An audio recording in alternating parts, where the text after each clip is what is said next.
Hi guys, hope you're well. And I'm recording this from my happy space. This is part of my office, and those that know me know that if you're looking for me, you probably will find me here.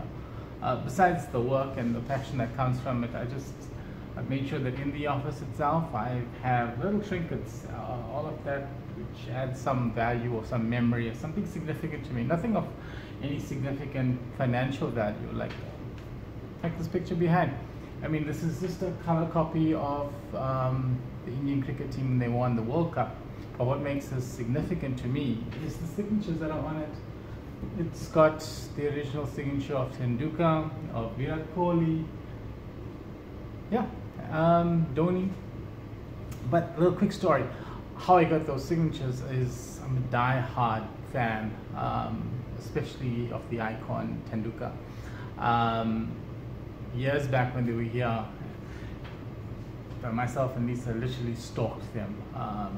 Found out which hotel they were staying at, went to the hotel, waited after the cricket match for hours, and made friends with someone from the hotel, and that person took us up to the room where they were staying that night. And this was about, I don't know, 11, 12, 1 o'clock at night, very late.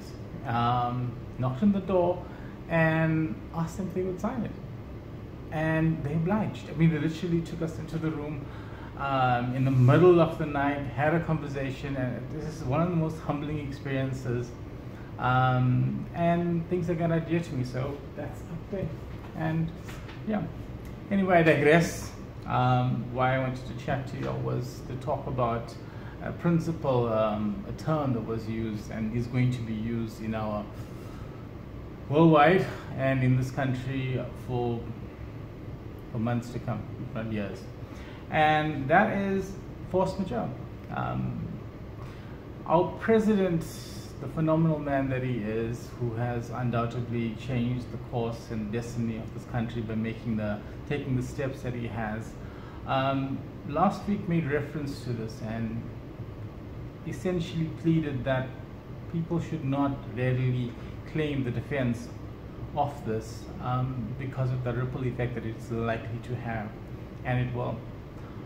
Essentially, what I'm trying to do here is to explain what that means, because it is a legal term stemming from years of common law, is to explain what it is, and not to try and encourage or influence people to use it, but just to make you aware of what it actually is. And if it has to apply at some point, then the choice whether to invoke it obviously would be yours. It's foreseeable that there's going to be a flood of litigation for defaults, for non-compliances, for breaches, and this is going to affect every sector, from the business to the personal, and litigation, for anyone who's been part of it, who's been involved in it, they would know that litigation can be devastating. Not just the financial cost to litigate, but the outcome of litigation. I mean, sometimes the outcome has irreparable consequences. So when you're and the reality is this is going to affect the overwhelming majority of South Africans who may be involved in litigation on some form. This is just to advise you of exactly what this means. And obviously, if ever you find yourself in such circumstances where you need to explore the possibility as to whether or not this is going to apply to you, or your circumstance more specifically, then you can look at it then. But this is just a general introduction about what this clause actually means. Essentially, this means act of God.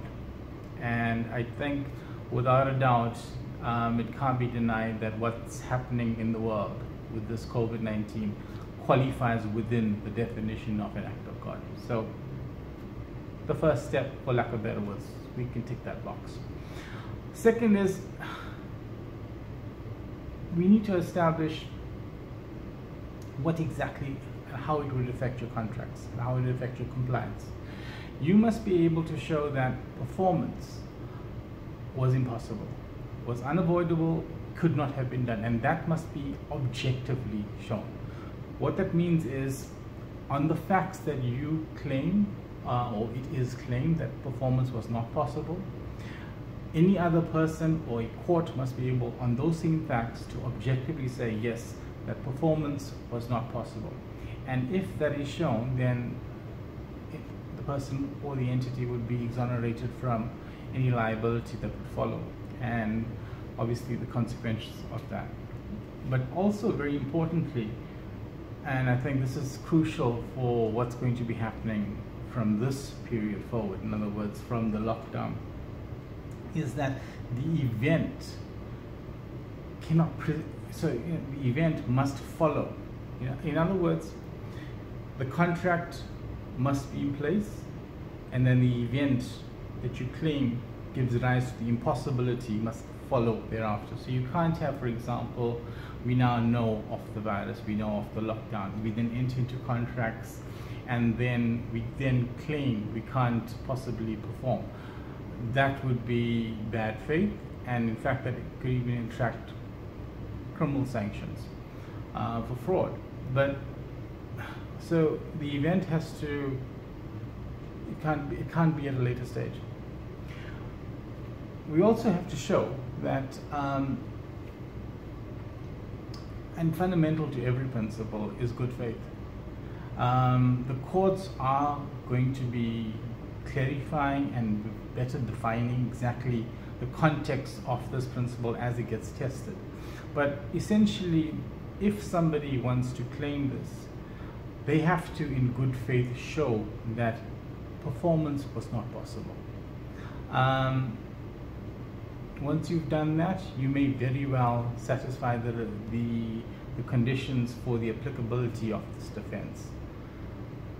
I hope this adds some value, and I'm aware that there is a great deal of apprehension and fear, and I hope this puts in context your rights and better you're in a position to better understand what what could apply to your circumstance. I wish you everything of the best, and take care.